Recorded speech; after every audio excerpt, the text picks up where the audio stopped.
ahí donde se dio la apertura, el capítulo 12, quiero leer unos versos. Voy a leer desde el verso 1 hasta el verso 4. Dice de la siguiente manera: no quiero, hermanos, que ignoréis acerca de los dones espirituales.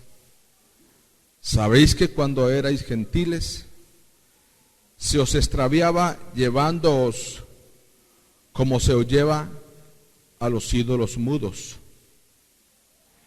Por tanto, os hago saber que nadie que hable por el Espíritu de Dios llama anatema a Jesús, y nadie puede llamar a Jesús Señor sino por el Espíritu Santo. Aleluya. Hasta allí vamos a dejar la lectura de la palabra del Señor. Bueno, estamos hablando o estoy hablando de la dimensión del Espíritu Santo. Los alcances que son, diría yo, en esta mañana infinitos, no tienen límite el alcance, la magnitud, la dimensión del Espíritu Santo. Y ya terminamos con el fruto del Espíritu Santo. Hablamos ya de todos los frutos del Espíritu Santo. Y en esta mañana voy a hablar de los dones del Espíritu Santo. Pero para ello quiero recordarle a la iglesia, a manera de introducción para hablar de los dones, y es que nosotros somos la iglesia del Señor. Y el Señor Jesús, antes de ascender a los cielos, le dijo algo muy fundamental a sus apóstoles: quedaos en Jerusalén hasta que seáis investidos con el poder del Espíritu Santo. Y Lucas,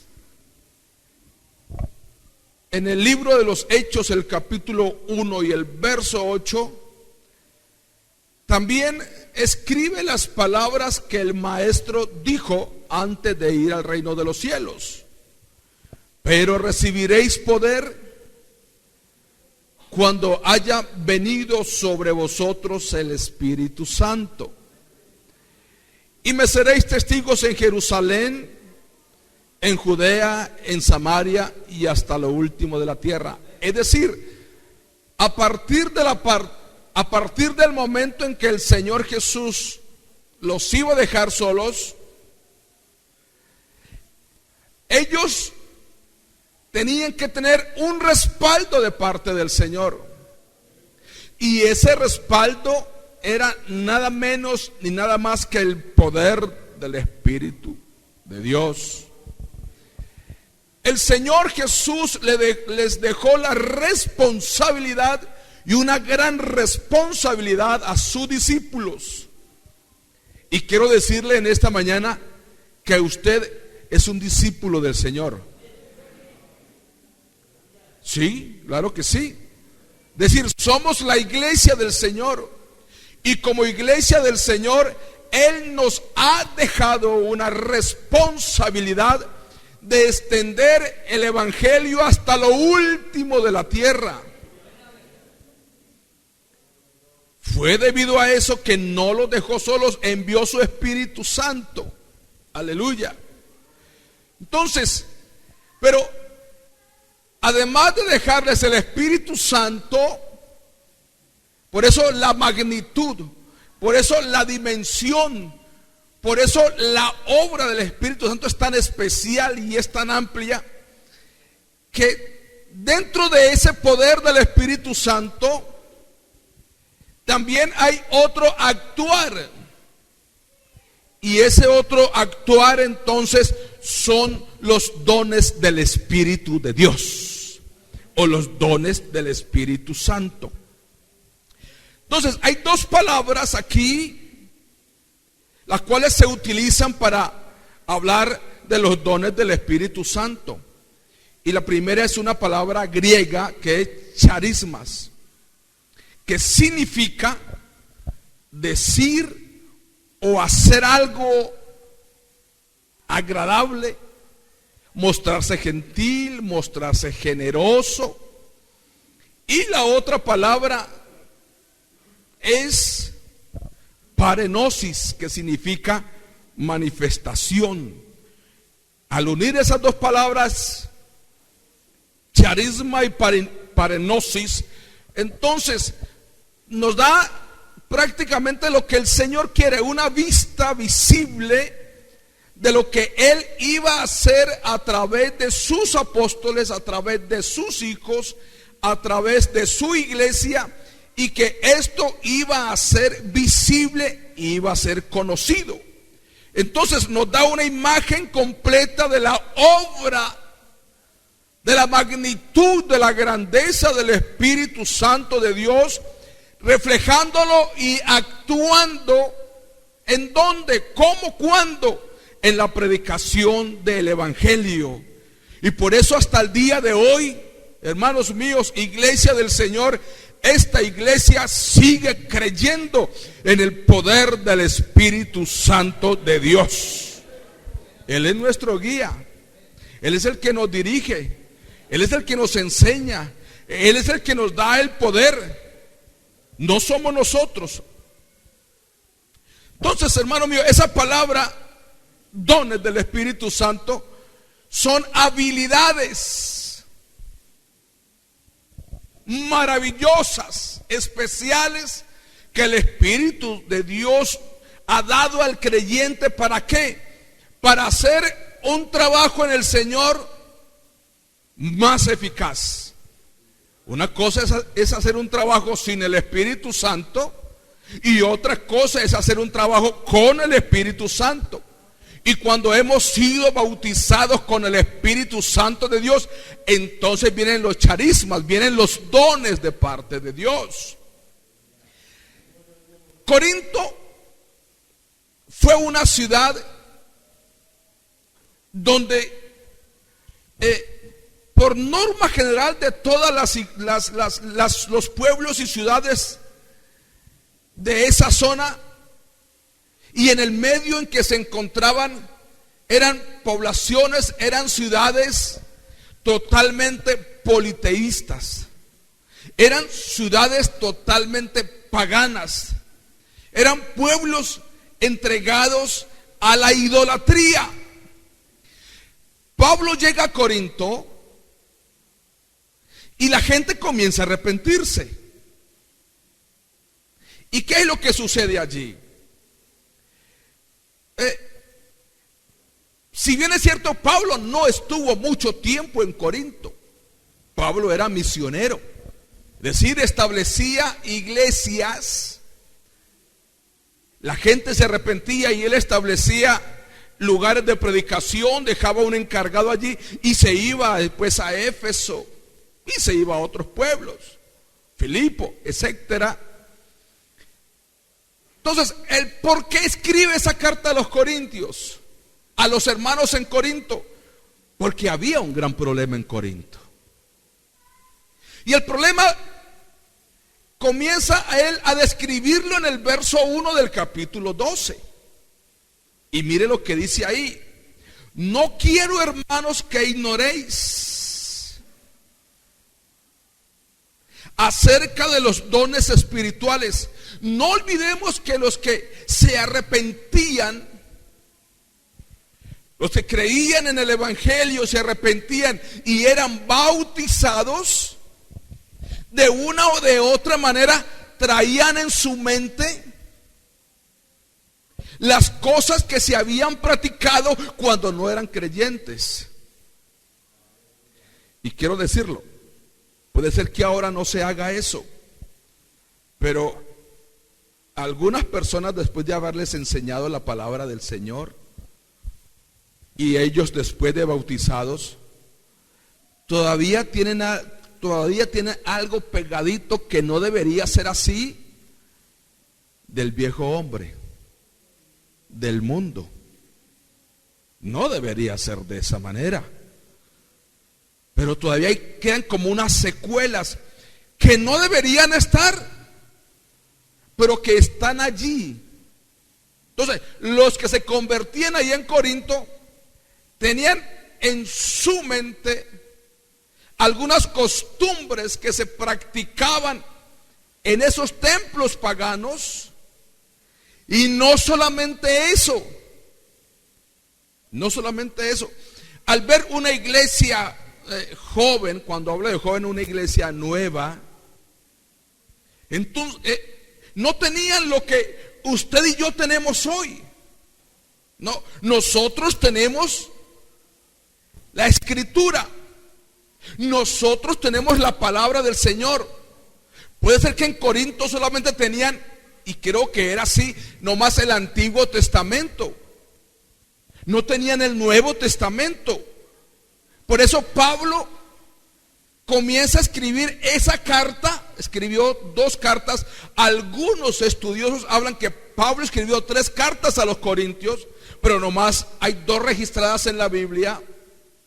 Pero entonces, ellos no tenían lo que nosotros tenemos hoy, la palabra del Señor, para leerla en la casa. ¿Cuánto leen la palabra del Señor en la casa?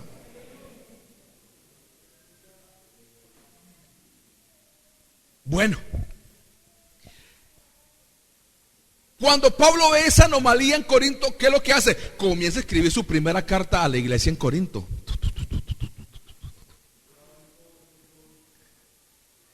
Y en el reporte que le dan a Pablo, entonces hay una anomalía allí. Hay una anomalía y Pablo responde. Porque había, no sé, el dirigente de allí de la iglesia en Corinto le mandó a Pablo: Pablo, aquí está pasando esto. Por eso él se dispone a escribir esa carta. Entre una y otra cosa le dice aquí a ellos: hermanos, no quiero que ignoréis acerca de los dones espirituales. Aleluya. ¿Qué es lo que Pablo hace? Pablo trata de solucionar un problema, y ese problema era el desconocimiento de los hermanos nuevos en Corinto acerca de las cosas espirituales. Ahora usted y yo lo entendemos más fácil. ¿Por qué? Tenemos la palabra, otros hemos sido criados en el Evangelio, entonces lo entendemos con más facilidad. Ellos no. Por eso comienza a decirles en el verso 2, dice: ¿no sabéis que cuando erais gentiles? Bueno, vamos a tratar de explicar un poquito aquí la palabra gentil. Sí. Bueno, gentil se le puede decir a alguien que vive en algún lugar, en una nación, o es de alguna raza. Pero en normas generales hay dos formas de explicar esa palabra gentil. Gentil era aquella persona que no había nacido en Israel. ¿Correcto? Los que no habían nacido en Israel eran gentiles. Y también se les llamaba paganos, porque practicaban el paganismo. Solo el pueblo de Israel, ellos adoraban al único Dios. Bueno, ahí, ¿sí? Ellos tenían el Dios verdadero, ¿correcto? Gentiles, nosotros también, por no ser israelitas, y a algunos les ha dado por decir que también somos israelitas, y le dicen a usted: usted también es israelita, ¿cuál es su apellido? Y comienzan a buscar su apellido, el apellido, el apellido, el apellido, el apellido. ¿Sí vio que usted también es israelita? No. ¿Cuál? Pues en lo que concierne venimos de los españoles, y de qué más, y de los indígenas, ¿sí? Otros vienen de entre los españoles. Hay una mezcla aquí. O sea, creo que Colombia es una mezcla de razas, por así decirlo. ¿Sí? Hay zambos, hay mestizos, hay mulatos, es decir, de todo. Pero como estoy explicando la palabra gentil, correcto, el gentil, ya dije, son los que no eran israelitas, se les llamaban gentiles y también paganos por lo que practicaban de su religiosidad.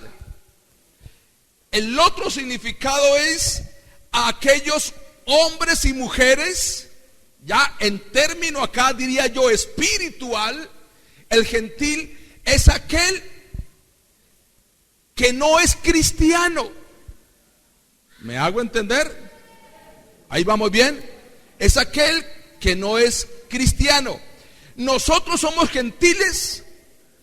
Sí, no somos israelitas, somos gentiles. Pero el haber abrazado el evangelio santo de nuestro Señor Jesucristo, somos hijos de Dios y ya no somos paganos. Ahora los gentiles son aquellos que no son hijos de Dios, que no han abrazado el evangelio, que no han aceptado a Jesucristo como su único y suficiente Salvador. Son gentiles. ¿Listo? ¿Qué es lo que le está diciendo Pablo entonces a la iglesia? Quiere refrescarles la memoria y le dice: ¿no sabéis? Mire que el pasar de desconocer, de no conocer al Señor a conocer, y cuando lo conocimos ya no somos gentiles. Porque Pablo le dice en el verso 2: ¿no sabéis? O sea, la iglesia en Corinto eran extranjeros, no eran israelitas, no eran judíos. Pero le dice: ¿no sabéis que cuando erais paganos, cuando erais gentiles, ahora son la iglesia del Señor? Se os dejaba llevar como a los ídolos mudos. Pablo tiene que comenzar a explicarles a los hermanos en Corinto. Eran esclavos, eran víctimas de las fuerzas del mal. Por eso el apóstol Pablo, escribiendo la carta a los Efesios capítulo 2 y verso 1 y verso 2, dice: y él, hablando acerca de Jesús, dice: y él os dio vida a vosotros. ¿Cuándo? Cuando estabais muertos en vuestros delitos y pecados, en los cuales anduvisteis en otro tiempo, siguiendo la corriente del mundo, conforme al príncipe de la potestad del aire, el espíritu que ahora opera en los hijos de desobediencia. Pablo les dice: erais gentiles, hacían todo eso, eran esclavos, eran víctimas, eran marionetas de las fuerzas del mal. Y por eso esa palabra extraviar allí, dejarse llevar, esa palabra extraviar, y quiero por favor que me presten un poquito, están bien atentos, gracias. Aquí viene algo muy interesante. Esa palabra extraviar, ¿a qué hace referencia? Hace referencia a los arrebatos estáticos que había en los cultos paganos. ¿Cómo es eso? ¿Cómo es eso? Demos un poquito atrás. Los paganos, cuando iban a esos lugares que más que templos eran, y excúsenme la palabra, eran centro de prostitución, centro de adulterio y centro de fornicación,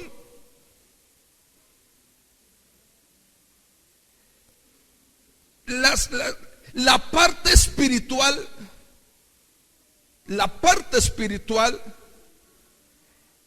cuando hacían esa clase de ceremonias, resulta que los iniciados en esos cultos o en esas ceremonias o en esos arrebatos estáticos, ellos quedaban poseídos por las fuerzas demoníacas. Es decir, en contexto lo voy a explicar. Cuando en la antigüedad la gente que no conocía al Señor entraba a ofrecerle culto a los dioses paganos, a las deidades paganas, primero tenía que llevar a cabo una fornicación o un adulterio, literal. Cometer pecado con las sacerdotisas del templo. Y de allí, ahora sí, se ofrecían, él le ofrecía su culto a sus dioses. Pero en esos momentos, esa persona quedaba en trance. En trance. Al quedar en trance, entonces, era poseído por las fuerzas demoníacas. Y por eso él pronunciaba palabras incomprensibles. Y hasta el día de hoy se practica eso. ¿Usted sabía? ¿Sí? Cuando uno comienza a mirar las culturas antiguas en África y en Sudamérica, por eso y sus rituales, esos llevan mucho de arrebatos estáticos, donde los chamanes, donde los brujos entran en trance. Usted no ha visto esas culturas. Entran en trance. Al entrar en trance comienzan a decir palabras incomprensibles. Pero esas palabras incomprensibles de esos iniciados allá en Corinto, de esos paganos, eran interpretados por el sacerdote o por la pitonisa del templo o por la bruja del templo. Eran interpretados. Pero eso se hacía ¿en dónde? En el templo pagano. Ya el iniciado que entraba en trance, ya no él tenía control de su cuerpo. No. Quedaba endemoniado y entonces comenzaba a hacer una cantidad de cosas y a vociferar cosas incomprensibles. Y cuando eso pasaba, venía el sacerdote de ese lugar y comenzaba a interpretarle, o si no lo hacía la pitonisa, la bruja del templo lo hacía. Por eso es que Pablo le dice: sabéis que cuando erais gentiles, correcto, estamos en el verso 2, se os extraviaba llevándoos como se os lleva a los ídolos mudos. Cuando alguien quedaba en trance, era llevado de aquí para allá y de allá para acá. Él no tenía dominio sobre su propio cuerpo. Aleluya. Por eso Pablo les quiere enseñar que el Espíritu Santo de Dios, el Espíritu de Dios, nunca fuerza a nadie a provocar un éxtasis de esa manera. No, Señor. No, Señor. Es decir, el Espíritu Santo de Dios nunca fuerza a alguien a quedar de esa manera. No, de ninguna manera. Ningún creyente, ningún hijo de Dios que reciba el bautismo del Espíritu Santo puede provocar esa clase de éxtasis perdiendo la conciencia. No, Señor. Todo hombre, toda mujer que recibe el bautismo del Espíritu Santo está consciente de lo que está haciendo. Aló. ¿Ah? Está consciente. Lo que pasa fue que allí, mire, allí en la iglesia, como era una iglesia nueva, era una iglesia naciente, una iglesia que no tenía la escritura que tenemos hoy, la del Nuevo Testamento, habían de entrado personas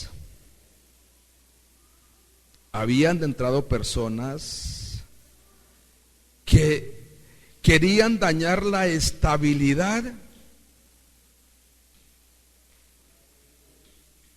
de la iglesia. Por eso el apóstol Pablo escribiendo ya en su segunda carta a los Corintios, el capítulo 3 y el verso 17, dice: porque el Señor es el Espíritu. Creo que es así. Y donde está el Espíritu del Señor, allí hay libertad. Es decir, hay una conciencia del hombre de Dios, de la mujer de Dios, cuando tiene el Espíritu Santo o está hablando en otras lenguas. Él y ella tienen conciencia en dónde están. No es que se perdió en un éxtasis, de ninguna manera. No, Señor.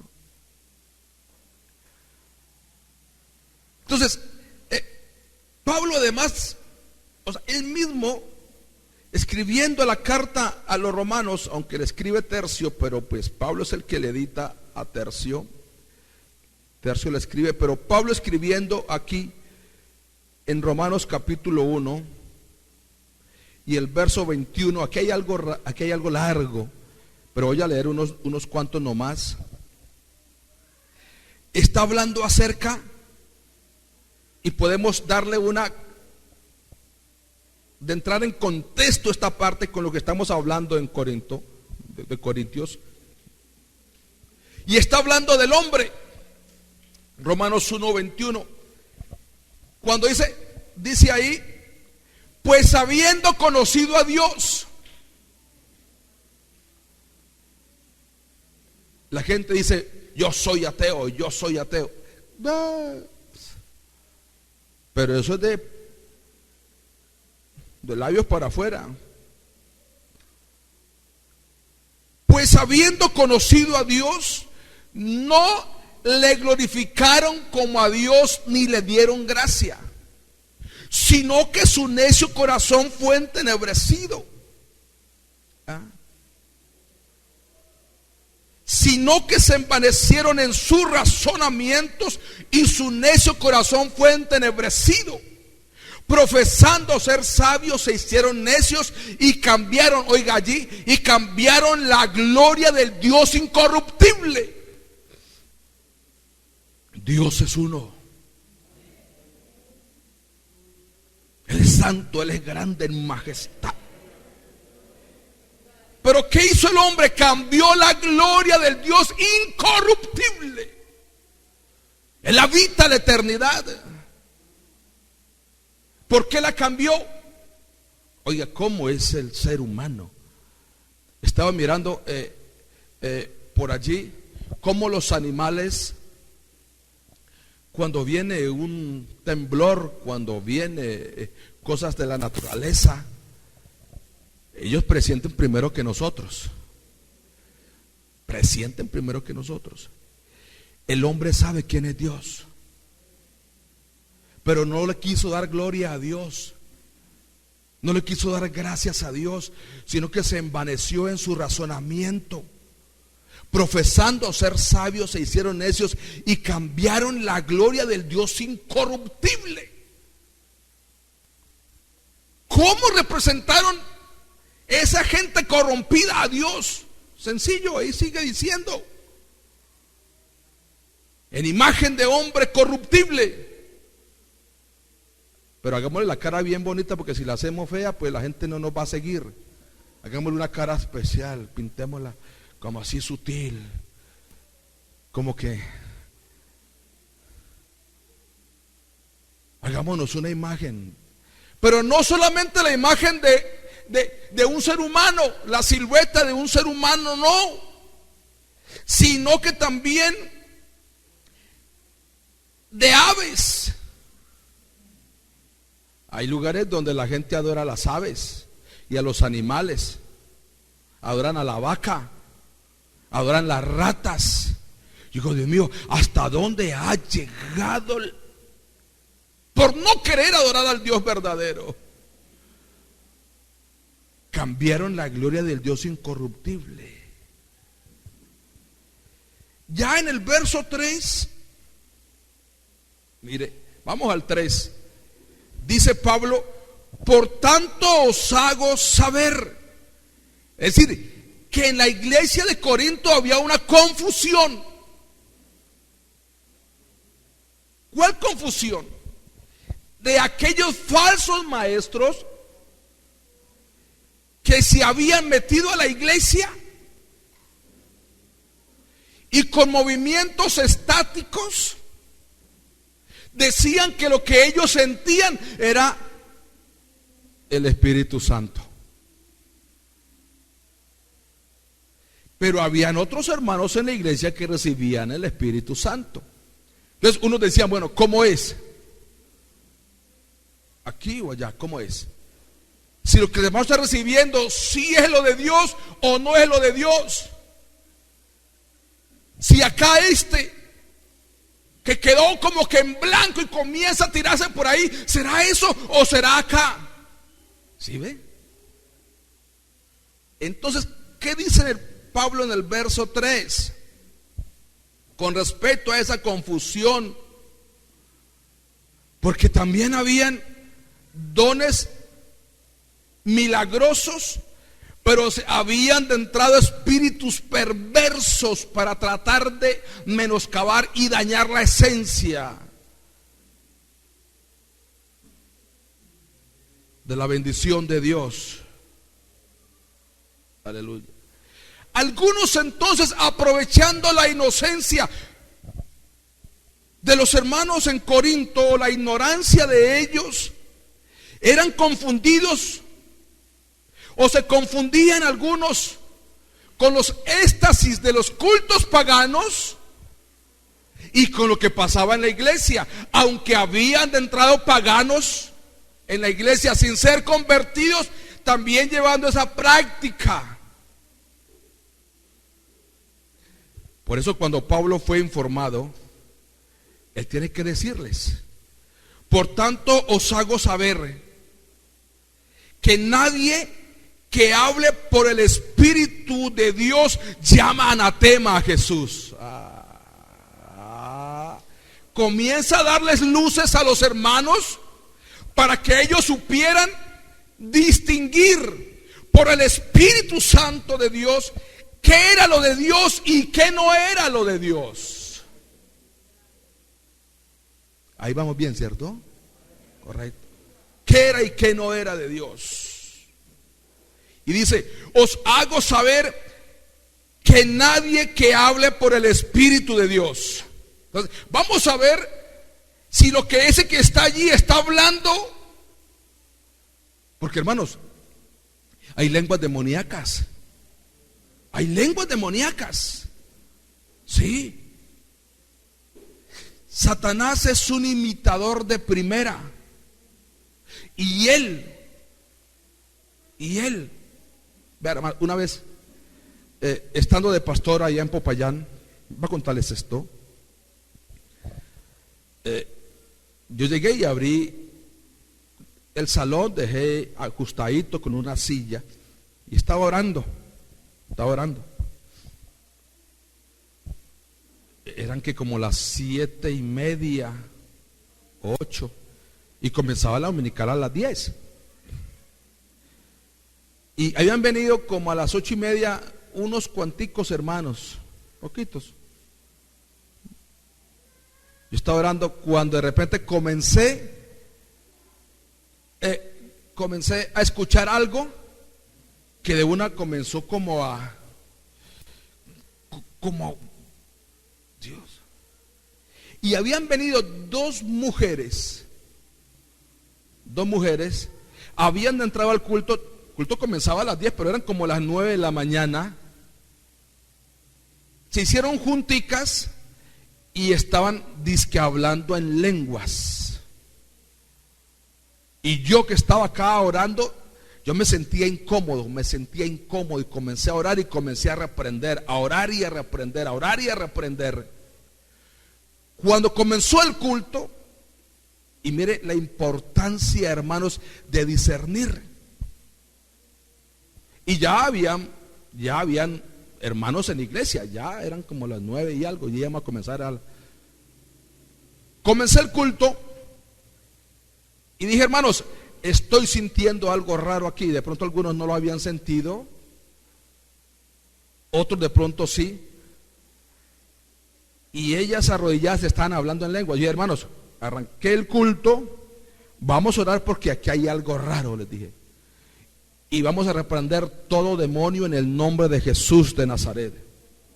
Arrancando el culto. Y levanté las manos y comencé a reprender. Cuando abrí los ojos, esas mujeres ya no estaban en la iglesia. Están hablando en lenguas, pero usted sentía una cosa pesada, una cosa maluca. Y ahora sí vamos a cantar al Señor. Se fue esa oposición. Por eso uno debe ser sensible al Espíritu Santo. Entonces, ¿qué dice aquí? Pablo, ¿qué está diciendo aquí? Abran el ojo, porque nadie que hable por el Espíritu de Dios, o sea, nadie que reciba el Espíritu Santo va a decirle a Jesús anatema. No.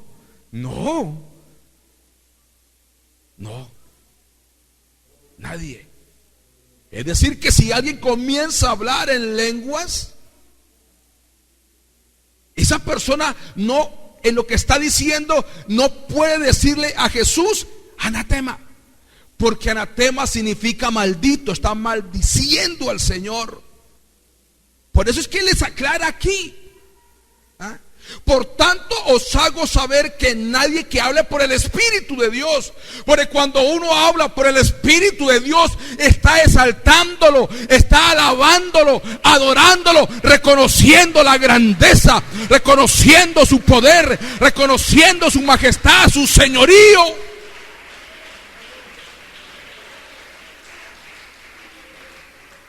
Aleluya, aleluya. Esos falsos profetas que habían entrado a la iglesia se hacían pasar cuando recibían el Espíritu Santo supuestamente como hombres de Dios, pero en sus manifestaciones del Espíritu maldecían al Señor. No, mijo, olvídese, son demonios.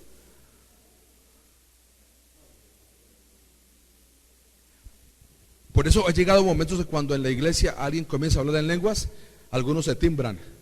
Bueno, ¿cómo es? ¿Es de Dios o no es de Dios? ¿O no? ¿A ustedes les pasa eso? Por eso hay que discernir. Y el espiritual, hermanos míos, el espiritual, de una vez, mire, cuando la iglesia está prendida, o cuando el hermano está hablando en lenguas, uno siente, uy, Dios mío, como que también quiere entrar ahí.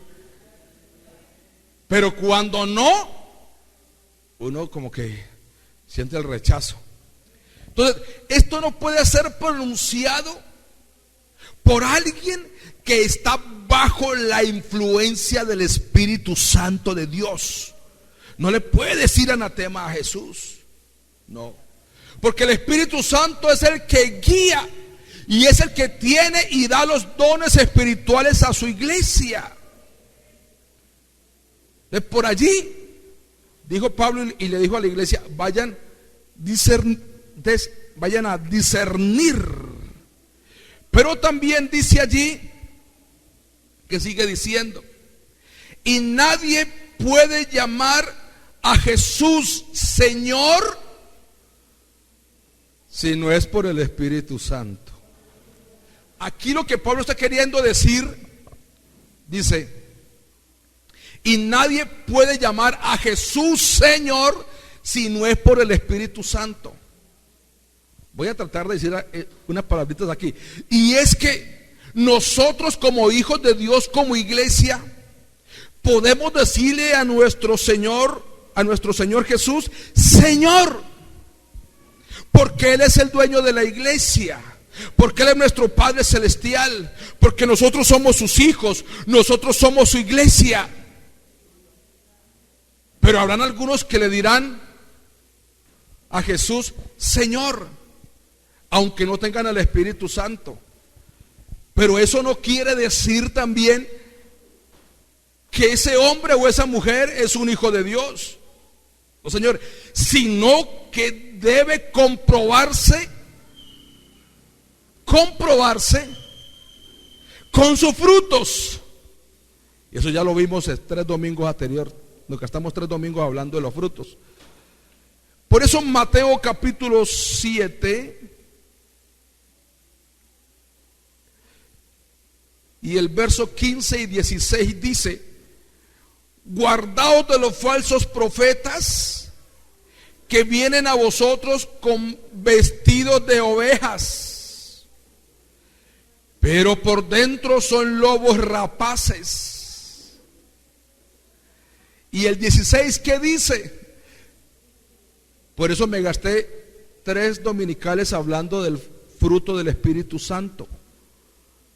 Porque el 16 dice: por sus frutos los conoceréis.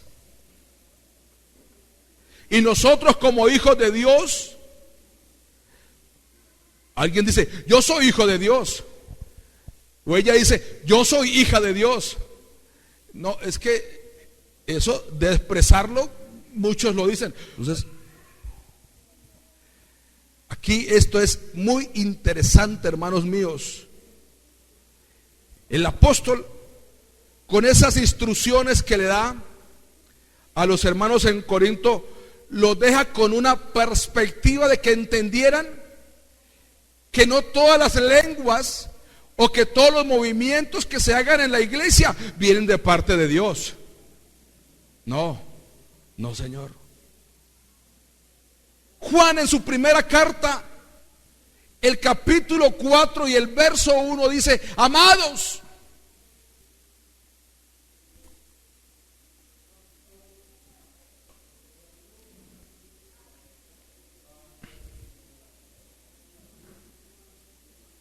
primera de Juan,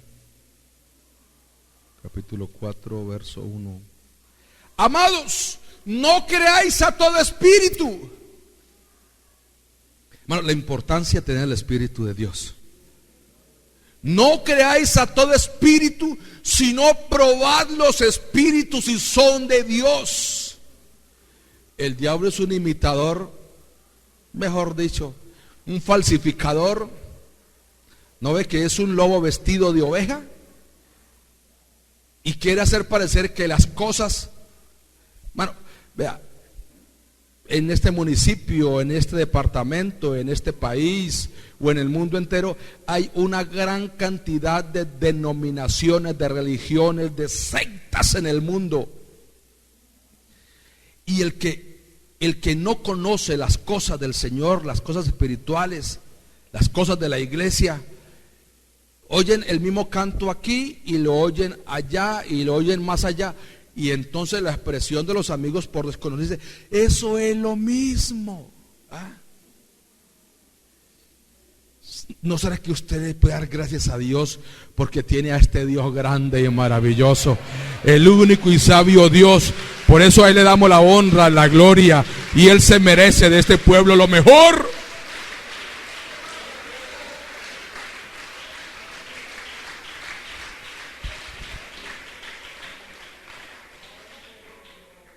¿Por qué no están en pie? Tengan la bondad.